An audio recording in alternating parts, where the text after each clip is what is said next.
and we're just on the beginning stage. Okay, so this will take us on, let's see, to page 8. Page 8.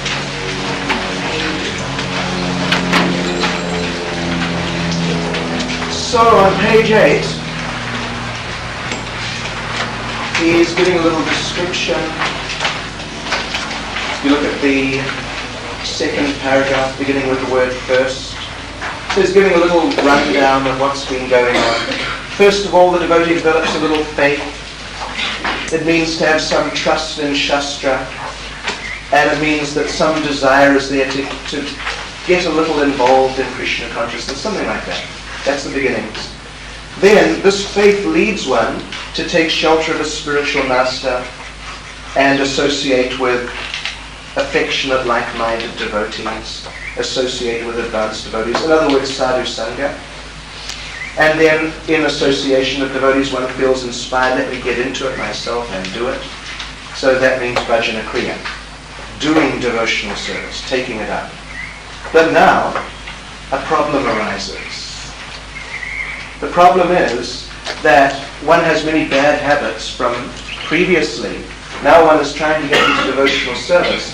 But these bad habits will tend to upset your getting more and more into Krishna consciousness. They'll interfere. You won't just get into Krishna consciousness and that'll be that. But there are stumbling blocks on the way. So now he's going to discuss about stumbling blocks. And at this point he's going to discuss stumbling blocks which are related to such a devotee who is basically just beginning and just getting into it, not very advanced at all, but still they're trying to be devotees. So this is very relevant. Of course you're all very advanced devotees, but you at least may know someone who these stumbling blocks might refer to. And who knows, you might even face some yourselves, but I know that's very unlikely. But let us just discuss what are these initial stumbling blocks. And he even says, let's see, it's about the 4th or 5th paragraph down. Next comes bhajana kriya. So bhajana kriya, I'll just do this one. Bhajana kriya is of two types, unsteady and steady. So steady actually means number 5, nishta, actually. But anyway, it's been separated as a separate stage because it is quite distinct from bhajana kriya in the sense that you're just beginning devotional activity. So there he says unsteady performance of devotional activities, unsteady bhajana kriya, is of 6 types in sequential order. So there's a sense of one following the other, like that. It's not necessarily completely like that, but there tends to be a sense that as a person's getting into devotional service, first of all, they'll encounter this problem. And then secondly, they'll tend to encounter the next one. And then like this. It tends to be like that. And these are very interesting things. So, the next paragraph, you'll see, begins with the word utsaha, mai. Right? So just mark next to that number 1. That is number 1. And while we're at it, in the next paragraph you see the word ganatarala at the beginning. Just put a number 2 by that. And the next paragraph, vyuda vikalpa, put a number 3 by that. And then there's quite an extensive discussion of vyuda vikalpa, and we'll come to number 4 when we come to it. But anyway, here we are with utsaha, mai. Now, utsaha means enthusiasm, actually. Rupa Goswami in Upadeshamrita, he says, utsaha nischayat daryat. You should be enthusiastic. This is a very good thing. So here we're talking about enthusiasm, but utsaha mai. Mai means maya, an illusory, false type of enthusiasm. And he gives the example like a child. A child starts his study, and after a few days he thinks he knows everything. He knows ABC, so he thinks he knows He can read Shakespeare or whatever, like that. So the idea is that when a person first takes to devotional service, they may very well have the tendency to feel they're more advanced than they are. And this is a problem. This is a problem. So he becomes utsahamai, or filled, puffed up with enthusiasm. A couple of little stories we have, you may have heard them, to illustrate such a mentality. There's one story of Srila Prabhupada meeting one man in Bombay, and the man was telling Prabhupada that, Swamiji, I am liking Bhagavad Gita too much. People don't say that here, but in India, Indian people, they express themselves like that. If they really like something, they say they like it too much. So anyway, that's all right. But it's kind of amusing. Oh, I like Bhagavad Gita too much. I'm liking Bhagavad Gita too much. And Prabhupada was appreciating. Then the man said, especially that part when Lord Krishna tells Arjuna at the end that now you've heard everything. So now you do whatever you like. So that part, oh, I'm liking that too much. So that's a true story. And this is utsahamai, a false type of enthusiasm. That you think you know a lot more than you do. And you think you've got it all clear and you're doing well. But actually you're not. Then another story, which some of you will have heard, which I thought was a really good story, was in Amsterdam. Prabhupada went there first in 1972. There was actually a double garage in the red light district.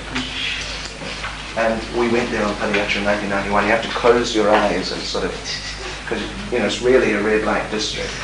You may never have seen such a thing, and you're very fortunate. But it's bizarre. It's wild. And it was right in the middle there, a double garage. And going back about two or three car lengths. In fact, it had been like a lubrication thing for a petrol station. So anyway, Prabhupada was there. And they were, I don't know if they were installing deities or it was initiation or what it was, but Prabhupada was going to do a fire sacrifice. So, and it was being televised live to Holland, all of Holland. So there they were, and the devotees were really messing things up. Building the fire, the Havan Kund or whatever, and trying to get it together, but they weren't getting it together. And Prabhupada was sitting there, getting more and more angry. In the end, they said, all right, Prabhupada, we're ready. Prabhupada said, where's the fruit? Where's the fruit? Bring the fruit now. Because you meant to decorate with fruit and vegetables. So that there was no fruit. So the temple president thought, wow, the fruit. You get the fruit now. Okay.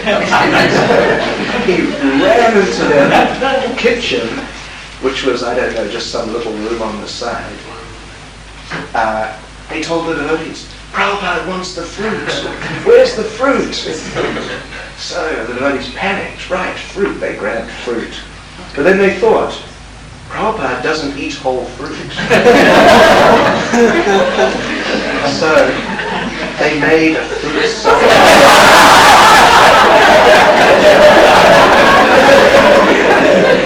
In about 2 minutes flat. A big fruit salad. The temple president brought it out. Here, Prabhupada. Prabhupada saw this. He just thought, it's too much. So he just looked aside like this, and he was just going like that. So standing next to the Vyasasana was one young hippie boy. Long hair, beard. But he was into Krishna consciousness a bit. He's in this stage with Sahamai. So there he was, watching it all going on, chanting on his beads, watching Prabhupada getting more and more angry. Then finally he sees Prabhupada is just too much, and Prabhupada just looks away. He just doesn't want to know any longer. So this boy He was watching Prabhupada right next to him. He leant over and said, Srila Prabhupada, just chant Hare Krishna.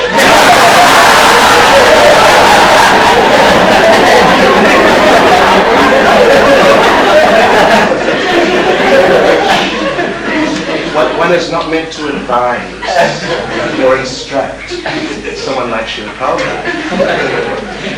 But anyway, Prabhupada picked up his beads and started chanting. So this is an example of Utsahamai. So, anyway, it's an interesting one. So, we may know someone who's a little bit like that. They tend to know everything, and we may sometimes feel that we also know more than we do. Then next, it tends to follow after, although not necessarily, but the idea is that it may be like the next step.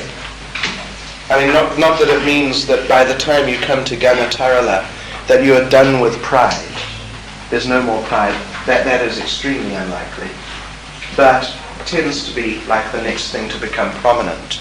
So this means, as you see right at the end of the little description, condensed, diluted, thick, thin. In other words, the devotee getting into Krishna consciousness a little bit, not that much, but a little bit. And the devotee is thinking, wow, this Krishna consciousness is great. I'm going to get up at 2 in the morning and just chant. So he gets up at 2 in the morning and he's chanting and chanting and chanting. And he's thinking, wow, this is great, which is nice. But he's chanting up perhaps in the brahmachari ashram or in the brahmacharini ashram if it's a lady, or like this. And so there's so many other devotees around, and they're hearing this chanting going on at 2 o'clock in the morning. Hare Krishna, Hare Krishna. Very enthusiastic. So one sort of little bit heavy devotee gets up and says, hey you, stop chanting so loudly, what are you doing? Gets on his case. And the poor devotee thinks, what is this? Oh my God. So next morning, he doesn't get up till 7 o'clock. And when he gets up, it's only winter sun maybe. So thick, thin, like that. Enthusiastic, then some obstacle comes and oh my God, what to do? Disaster. So we may be like that. Sometimes we're into it, something goes wrong, and then we think, oh gosh, Krishna consciousness. You know, maybe I have to chant my rounds, but like this. We may tend to be like that when we meet obstacles. Let's see. Then next is Vikalpa. It's a very interesting one. Vikalpa. In fact, he presents the idea of what Vikalpa is in the form of a conversation with himself. This neophyte devotee is now encountering the fact that he has material desires. And of course it could be any material desire, but in this particular case, the desire, the attraction to the opposite sex, which is not unusual. So he's encountering this, so he's wondering what to do. So the basic, if you follow the conversation, it's very interesting. Shall I just spend my life happily in family life, making my wife and children Krishna conscious and worshipping the Lord? Or should I give them all up and go to Vrindavan? Or live in the temple or something like that, but basically give them up and just get into Krishna consciousness. And perfect myself by hearing and chanting without being distracted. Or shall I wait until the last stage, after I've enjoyed pleasure, and I finally understood that pleasure, material pleasure is not really so good, and then I can renounce it in a more natural way. So what should I do? Should I renounce right now? Maybe I should, because there are certain evidences, like the next verse. This is Srimad Bhagavatam, ladies, so please don't feel offended. Association with women is the way to death. Will help. And for women, association with men is the way to death. So women are not simply being singled out here, but it's a principle. So now he's thinking, maybe I should renounce. Or she may be thinking, maybe I should renounce, because the opposite sex, whichever one it happens to be, they are problematic. I get attached, I get caught up in material life. So maybe I should just renounce. And so then he goes on, over to the next page, discussing with himself. Maybe I should just give this all up. But, see now he's vyuda vikalpa, it means inability to make a decision. Flip-flop. Do this, tomorrow no, don't do it, do the opposite. Next day, oh, I'll do it again. Following day, no, I won't do it again. So maybe I should just give up family life? Or on the other hand, is it proper to? Maybe I should wait till my parents have died. Alas, my parents are old. We should have a drama of this show. I guess I'm acting it out myself. My parents are old, and my wife has our baby in her arms. And without me, what are they going to do? And not only that, but if one gives up family life unsatisfied, if one hasn't really expressed one's material desires, then when I renounce, I may still think about family life or whatever material things I'm attracted to. And in this way, I may not be able to get into spiritual life. So if I die in that condition, I'll go to hell. That sort of renunciation is very bad, he goes on to say. But then he does another flip-flop to the other side, down about 2/3 of the way down. In whatever ashram the sannyasis stayed, they always gave him more than enough to eat. Interesting idea. Actually, it's true. I'm afraid to say. In the life of renunciation, there's no worry for maintenance. So therefore I can renounce. Why do I need to worry about it so much? I can renounce. I'll be all right. So maybe I should renounce. But on the other hand, they're going back again. Until people become your devotee, their material attachments remain thieves. But household life is a prison only for those who are attached. So he doesn't know what's going on. And some of us, we may also go through the same dilemma in this specific regard, because this is a very common one, because everyone has attraction to the opposite sex, and this is an important question. It's not a joke, actually, in a sense. I mean, in the sense that it's a reality. When we look at a person going through these motions, it seems a little comical. But it's a very important question. Should I become a householder or not? Or remain a householder or not? What position should I take? It's an important question. And there are other questions too. Should I, if you're living in a temple, should I do this service or that service? Should I stay in Durban or go to Vrindavan or Johannesburg or Cape Town or whatever? We are all faced with choices. It's not at all uncommon what to do in Krishna consciousness. So, vyuda vikalpa, this tends to be the third type of dilemma the neophyte devotee encounters. So, of course, how to overcome that one?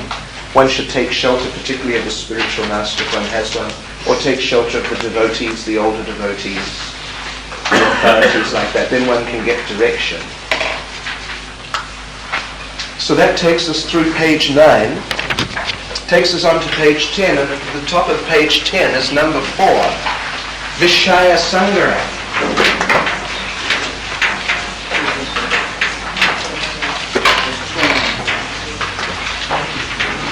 Vishaya Sangara, it actually translates, so you can mark that number 4. You see that, top of page 10. Literally it translates, Vishaya means sense gratification.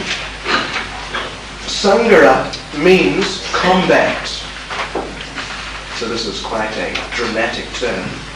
war with Maya, declaring war on Maya, declaring war on sense gratification, fighting with Maya. So what does fighting with Maya mean?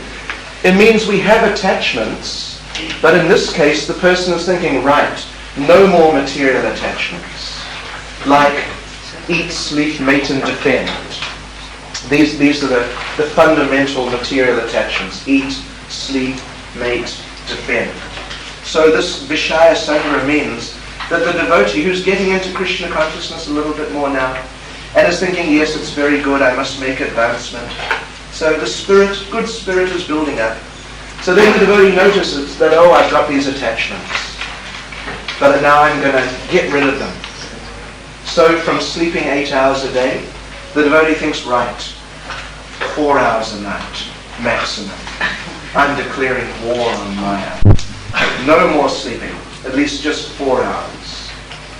So there's the devotee now up at 2 in the morning or 1 in the morning or something, chanting Hare Krishna. But there's a problem. Maya fights back. That's the root of the problem. And Maya is no mean enemy. Maya's pretty good enemy. So the devotee is now sitting in Srimad Bhagavatam class. But as soon as Jaya, the first line of Jayaradhanada is sung, the devotee is out. Right and light. We have seen such devotees. As soon as the devotee sits down anywhere, the devotee is out. And even when the devotee is up, the devotee is sort of fumbling around a bit, because the devotee is not getting enough sleep. As soon as the devotee sits behind the wheel of a car, out. I remember driving along in England in the mid-70s once we were on travelling Sankirtan. And there were 3 of us, 1 driving, 2 sitting next in a van. And the one in the middle was reading to the driver, about Krishna consciousness. And just to make sure the devotee was awake, he would ask questions about what he just read. So I was reading, such and such Krishna is this and that. And what was this point? Silence. Then he doesn't think too much of it, so he goes on reading Krishna consciousness is this, and what did I just say? Silence. So we both looked over, and there was the driver.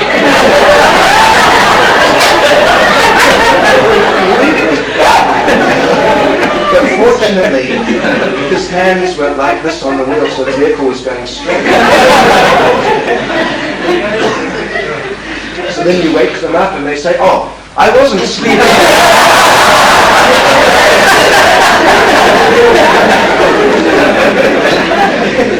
So such things are going on. In a sense it's nice because at least the devotee's trying. But the trying is not really in a balanced way. So the effect is not like there's no solid effect. Or the devotee is thinking, right, eating, big problem. So I'll only eat once a day. Or once every other day. And just a few mouthfuls. That's it. After a couple of days, the devotee is feeling very weak and fatigued and can't really do very much. And then the Mahaplate walks by. And the devotee thinks, well, Krishna consciousness is not meant to be just dry renunciation. And this prasad, this is Krishna. This is a form of the Lord. I'm renouncing the Lord. I can't do that. So immediately kidnaps the mind. So then it's 5 meals a day because it's all prasad. It's Krishna. You have to do it. Anyway, this is Vishaya Sankara. But as he says in the first main paragraph, but many times his attempts at renunciation end in enjoying what he's trying to renounce. And then he quotes a nice verse from the Bhagavatam. Knowing that sense gratification leads to misery, which is certainly a fact, even though he tries to give up his material desires, still he's unable. And he ends up enjoying the same thing he wanted to renounce. So this type of problem is there. It's a little bit more advanced problem now. It's one thing to have problems, but you should try not to have the same problem all the time. At least have new problems. When you're in the lower stages, you can expect some problems. Don't think that tomorrow you're going to be an Uttama Adhikari, because it won't happen. Unless you are really someone very special. Or at least you make a very, very special effort. But generally we see that people go gradually through the process. This is 99% of the cases at least. So problems will be there, but we have to try to learn how to deal with them maturely. So this is a little bit more advanced problem. At least he wants to renounce. In Vyudavikalpa, he didn't know whether he should renounce or not. But now at least he knows that I should renounce, even though he can't really do it very nicely. So now the next one, if you go down about 1/3 of the way down the page, you see the word Niyamakshama. So that's number 5. I hope you've got all the numbers so far. Niyamakshama. So niyama refers to rules. So now the devotee, previously the devotee was trying to renounce material things. Now the devotee wants to accept spiritual things, like chant more. So now 64 rounds a day. 64 rounds a day. Obeisances to every devotee whenever I see them for the whole day. And reading at least 3 or 4 hours. Something like this. The devotee is now taking vows. The previous vows in Vishaya Sangra were, I'm going to give up material things. But now the vows are, I'm going to accept extra Krishna conscious activity. And in this way make extra advancement. But the devotee finds, the second day, first day maybe struggles up to 50 rounds. Next day is up to 32 and he's thinking, wow, how am I going to do this? And next day he thinks, well, Prabhupada said 16. Which is true, Prabhupada said 16. And actually we should generally stick with that. Unless we have some opportunity really to increase our rounds like that. But the idea is that the devotee is trying to increase the devotional practices. Obeisances to every devotee. So the devotee is going up and down, up and down, up and down. And after a while your knees hurt. And your body aches. Whose car is this? Okay. So the devotee is actually taking on more devotional activity than he or she is really capable of doing comfortably in a way which is going to help. And devotional service becomes a strain. Becomes very difficult. But it's a little bit more advanced problem than just fighting with sense gratification. Then next paragraph, Tarangarangani is number 6.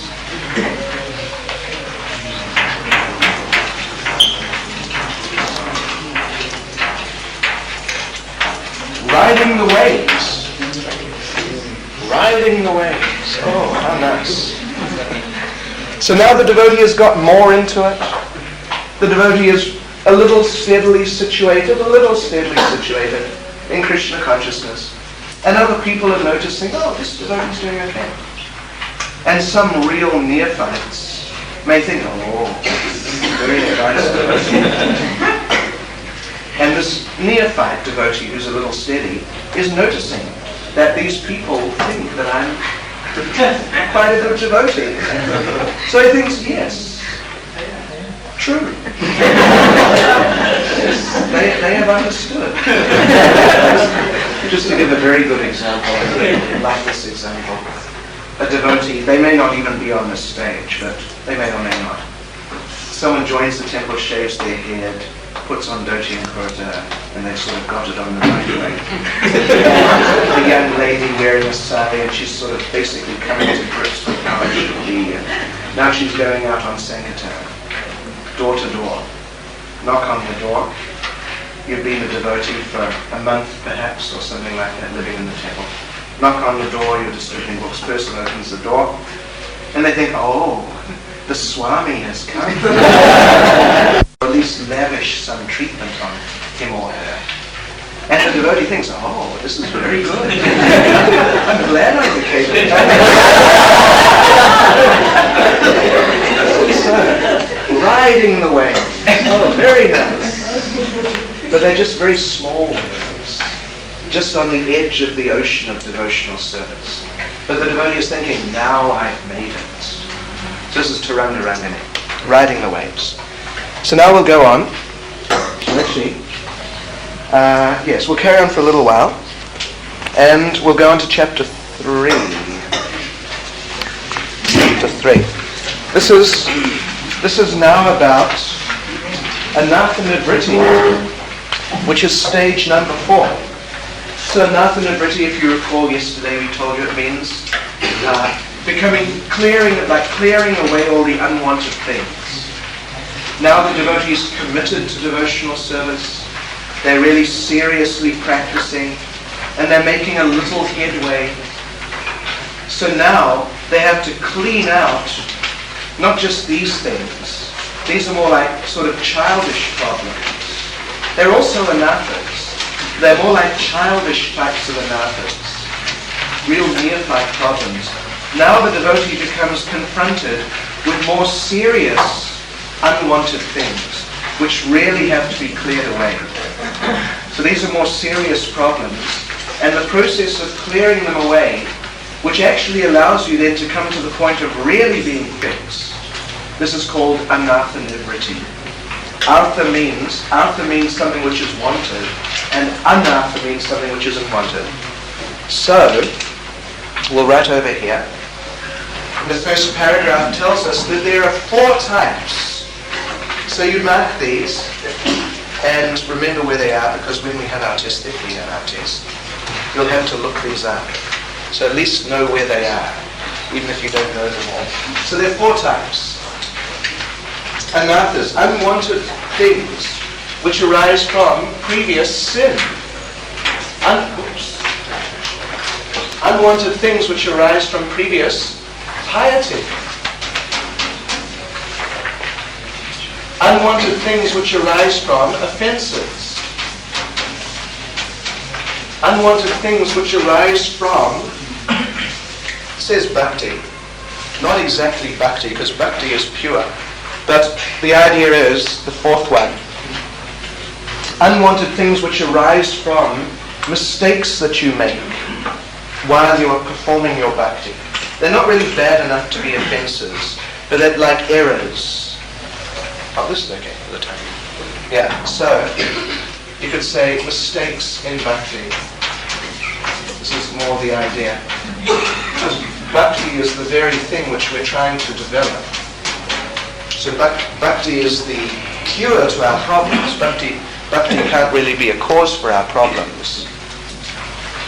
So then he goes on to elaborate, give a little description of each one of these 4 types in the next paragraph. So anathas arising from previous sin, pretty simple.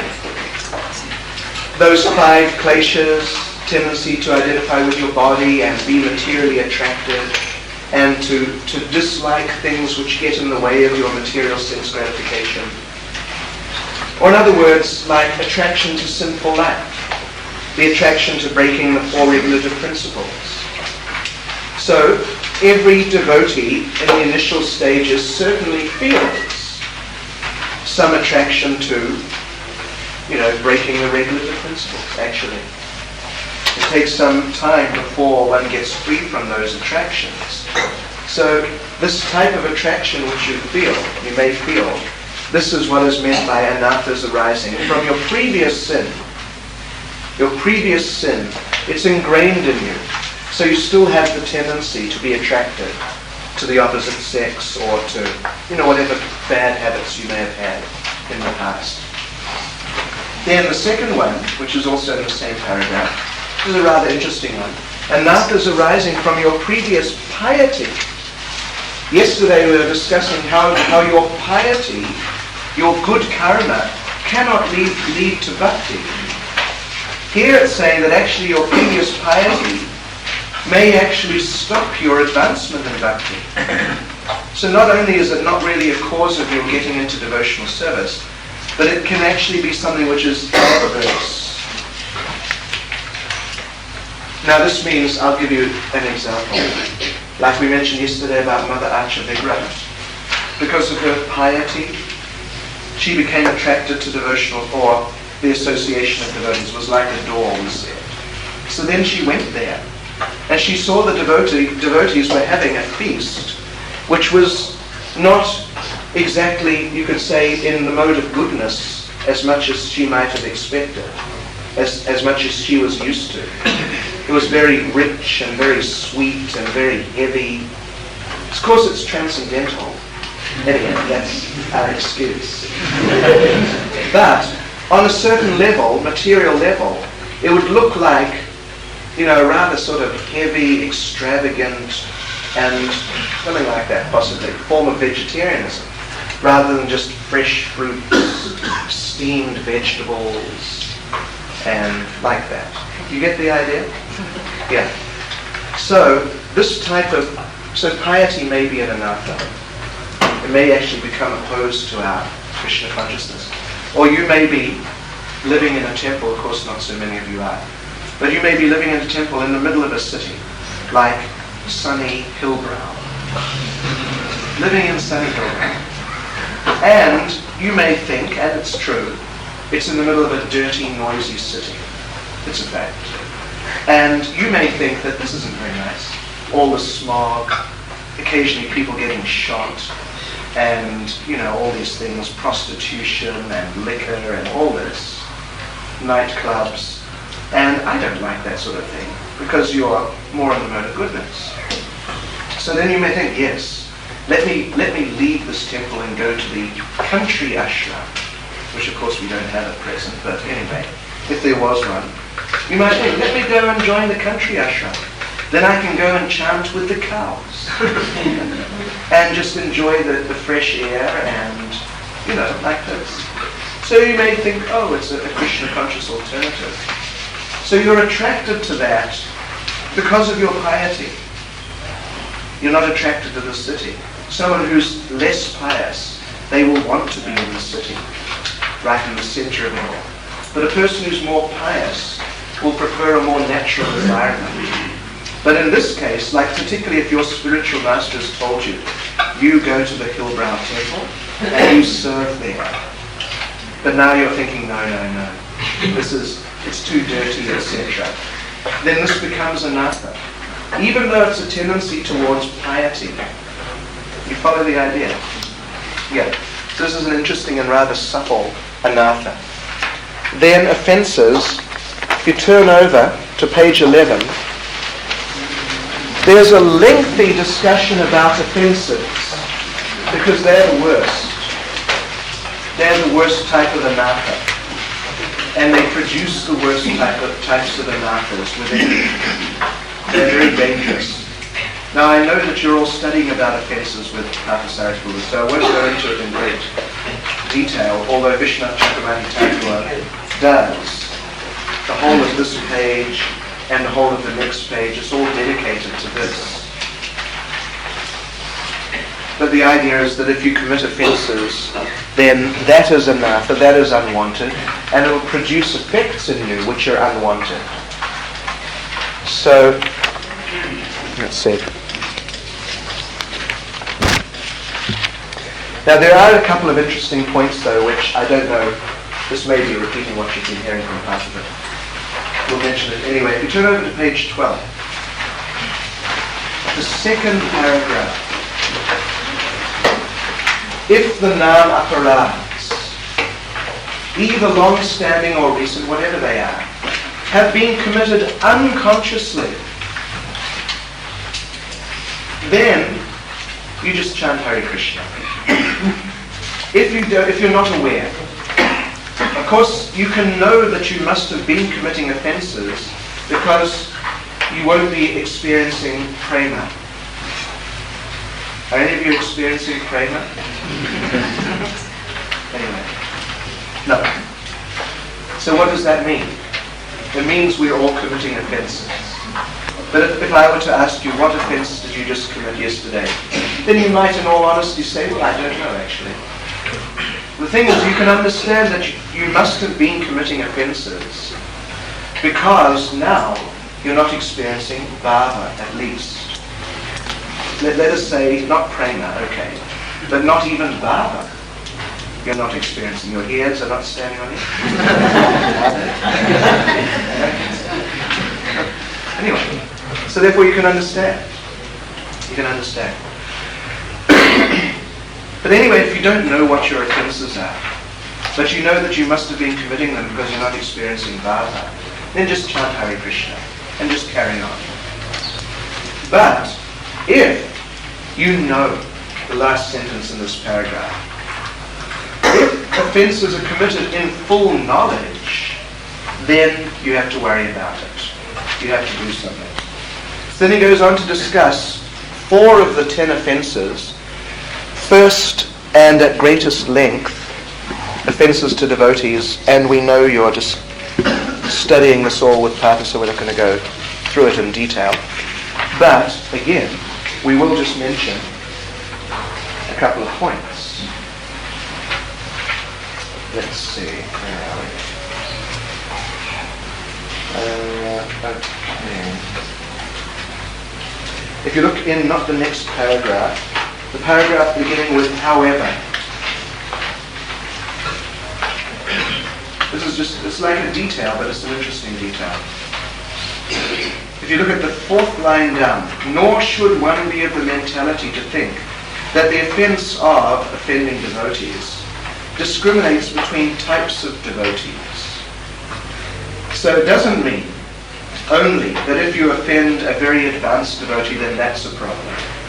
But it also includes, if you offend, if you go down a couple more lines, a person cannot minimize his offense by pointing out some defect in the devotee who you've offended. So it's one thing if you offend a very advanced devotee, then anyone would know, any devotee would know this is an offense. But if you know some devotee who is not doing very well, actually they may be doing very badly, they may be breaking the regulative principles, and if you try and tell them that, look, you shouldn't do this or that, then they may tell you, well, it's none of your business, you get out, or something like that. And then you think, oh, what a rascal, what a nonsense. So just the fact that the person is not very advanced, and they may actually even have some serious problems, doesn't mean that you can just say, oh, he or she's a nonsense and they're just rubbish and I don't care. No, that is also offense. He explains, anyway, I'll just explain the principle which is involved. The principle involved is that there are 26 qualities of a devotee. One of them is, and this is the first one, that the devotee is attached to Krishna.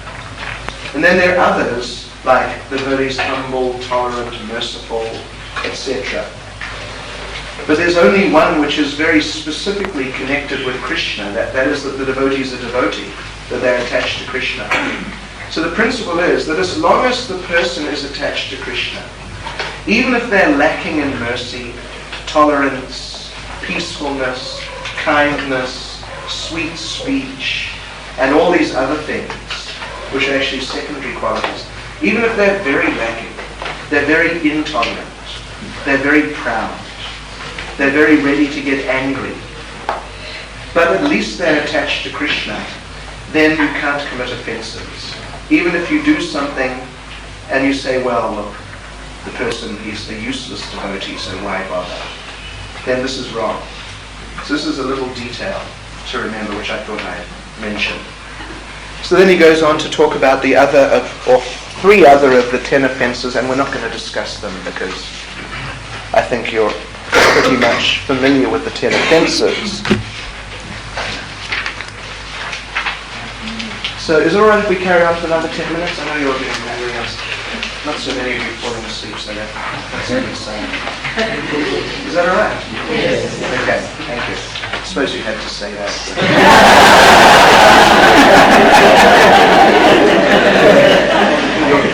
Good student. You'll probably all pass. Okay, so now next, if you turn to page 50, there's a lengthy description of anatha arising from offense. But we haven't yet discussed about the fourth one. And if you look in the second paragraph on page 15, it refers to this fourth one. Anathas arising from bhakti or from your mistakes while you're performing bhakti. So it's actually quite similar to Taranga Rangani. That as you're performing devotional service, certain bad habits may come in. You may become respected by the other devotees or some people. Someone may offer you respect, and you may think, yes, you have understood correctly, or something like that. Now, the difference is, there appears to be no difference, but there is a difference. On the level of Taranga Rangani, the point is that the person is more looking for these things. Whereas in this case, because this is a little bit further on, the devotee is actually a little bit more advanced. So these things are coming. The devotee is not looking for them, but they're coming. And the devotee is just like, without noticing, becoming affected. So in this way, there's a difference between Taranga Rangani, which means enjoying what comes from your bhakti, like appreciation and so on, and this, which means, in a sense, the same thing. Not that you're trying to enjoy it though, but you're just being affected by it. So, like a devotee, well, you don't... Anyway, sometimes the devotees report their Sankirtan scores. Someone may be very good, so their name is appearing in the newsletter, and they say, oh yes, here I am, number one, such and such das, or whatever it may be. So, but then 1 week or 1 month, the Sankirtan leader makes a mistake. Your name gets left out. So there you are looking, I should be number one, but wait a minute. I'm not even on the list. Hey, what happened? And then I'm not going out. They don't appreciate me. And even if the devotee goes out, the devotee can't get it together to get into it. So this means they've been getting a little bit of respect. But now somehow they've lost it, and now they're affected. So they became attached. They may not even have been looking for it, but they just became attached, just sort of fell into the trap. So this is the idea with anathas arising from bhakti, or like mistakes you make while you're performing bhakti. So now there's a very interesting section, next paragraph, stages in the nullification of these anathas. It's extremely scientific. It's quite amazing. So if you look at the next paragraph, 4 types of anathas have been mentioned, yes. And now there are 5 grades, or 5 stages in the nullification. Quite amazing. You see this? Limited to just one anatha or just a small part. You're getting free of the anatha, but just one small part of it. Then affecting many anathas, like a more general type of elimination of anathas. Then, and almost complete, you're actually getting rid of your anathas quite well. And then complete, becoming completely free from an anatha or a collection of anathas. Generally we have our collections. What anathas do you have? Well, I committed a good offense the other day. Anyway, and then beyond complete is absolute. So absolute is like really quite something. So then the next sentence, thus immediately, you see that? After starting performance of devotional activities. Now somehow there was a little mistake here. This is now describing the rate of nullification of anathas arising from offences. So please make a note of that. He's saying that after starting your devotional activities, bhajana kriya, there is nullification, but it is limited. Now this applies to the anathas arising from offences. Are you clear on that? Because the other types of anathas, there are 4 types, like the anathas arising from sin and previous piety, they're nullified at a different rate. More speedily, actually. So now, here we're talking about the nullification or elimination of anathas arising from offences, the worst anathas. So when you begin your devotional activities, there is nullification, but it's very limited. Because until you begin your devotional service, you haven't really had a chance to commit any good offences, have you? In devotional service. Because you can only commit offences in devotional service when you're performing devotional service.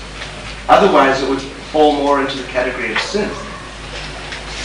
So only when you begin your devotional service do you really begin making offences.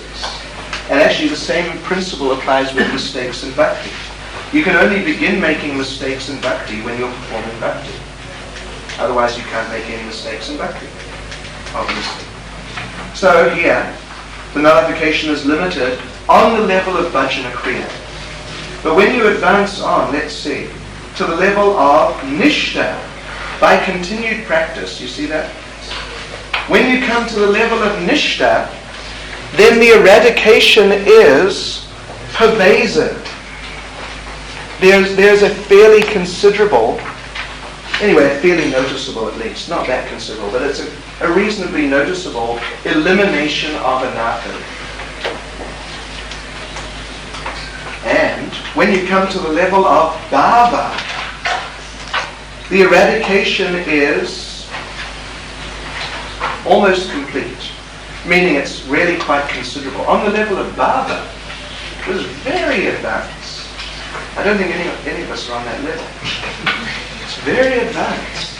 But the eradication is not absolute. It's not complete. It's just considerable. There's like a substantial elimination. Then on the level of prema, the eradication is complete. But it's not absolute. But just think how serious these offences are.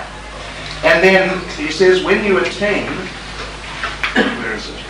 With the attainment of the Lord's association, in other words, when you directly enter into your personal relationship with Krishna, only at that point is the eradication absolute or completely complete, like that. In other words, you could ask the question, why is a person on the level of bhava? Because if you look at our scale there, level of bhava means you left anathas behind four stages ago. Long way ago you left anathas behind. Anatha nivritti. They were basically nullified. Now why would a person on the level of bhava not be on the level of prema?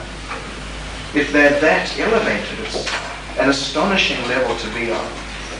Sometimes they're perceiving Krishna. Sometimes Krishna is appearing to them. Sometimes they're becoming overwhelmed with ecstatic symptoms, fainting, like that. So why would they not be on the level of prema? So the answer is because there's still traces of anatha left from previous offences. So it's a pretty serious thing. Anyway, then if you go down to the 3rd paragraph after this, the eradication of the anathas, you see that? Arising from previous sin. And this also applies to piety. Piety is not specifically mentioned, but sin and piety are like two sides of this same coin.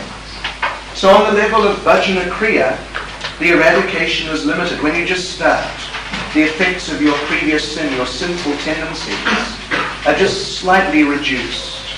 Not that much reduced. But when you come to the level of nishtha, that means your getting free of a lot of your anathas, then it's complete. And on the level of ruchi, it's absolute, totally gone, absolutely gone. So when a person comes to the level of nishta, meaning they're really fixed in devotional service, the effects of their previous sin are gone, and therefore if there is any disturbance in their devotional service from that point on, generally it can only be because of offenses. Otherwise, how could there be any disturbance? Because the effects of their previous sin and piety are absolutely gone. So I know this is a little technical, but personally I find it very interesting. So then the next paragraph. Oh, wait a minute, where were we? No, I just got a little mixed up there. Previous sin, not that it makes such a big difference to us, but with the appearance of nishta, eradication is completed. With the appearance of asakti, it's absolute. And then anathas arising from bhakti. With the performance of bhajana kriya, it's limited. Actually, I got myself really mixed up there, didn't I? Sorry about that. So previous sin, with the performance, when you begin your devotional service, the eradication is almost complete. Just when you begin. Because it means you're following regulative principles and you're trying to be a devotee and give up your bad habits like that. So just when you start devotional service, the eradication is almost complete. And then the eradication of your anathas arising from your mistakes in bhakti. When you begin devotional service, the eradication is limited. Because it's only when you begin devotional service that you can make some mistakes in devotional service. So therefore on that level, the eradication is limited. But on the level of nishta, it's complete. And on the level of ruchi, it's absolute. Anyway, interesting sequence there. So, let's see. Let us conclude by mentioning a couple of other points. He then discusses that people may object that the eradication should be quicker. It should be a lot quicker. Because there are statements, if you turn over to page 16, right at the top of the page, there are statements in Shastra and by the previous acharyas to the effect like in the first one, that if you chant the holy name once, all your sins are destroyed. That's Sridhar, one of the great commentators. In the next translation, the next verse, O my Lord, simply by seeing you. So here it says that merely by hearing your holy name once, even a chandala can be liberated. So the first one was about chanting the holy name once. This one is about hearing the holy name once. Even a chandala means someone who's terribly sinful. They're liberated immediately. They just hear the holy name once. So why should the process be so gradual? So slowly then. And then he made the next paragraph cite Ajamil's case. He just chanted the name of his child, Narayan, and he got liberated. So why are we saying that the elimination of anathas is so slow? Why? This is the objection. So then the next paragraph explains that this is all true. All these statements and the example of Ajamil, they're all true. The holy name has that effect. But, if there are offenses, then the holy name personally withholds. Just like we were mentioning yesterday, Bhakti Devi is a person. Bhakti is not just a thing like that you do in an impersonal sense. Bhakti Devi is a person. So the holy name is a person. So if you offend Bhakti Devi, or if you offend the holy name, Krishna, the person, then Krishna says, well, hang on a minute. Just take it easy there. And then you have to go through a process. What is that process? Of course, an interesting point actually which occurs at the end of the same paragraph.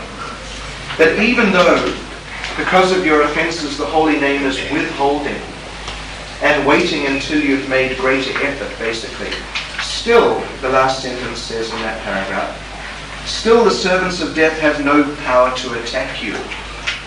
And the example is Ajamil.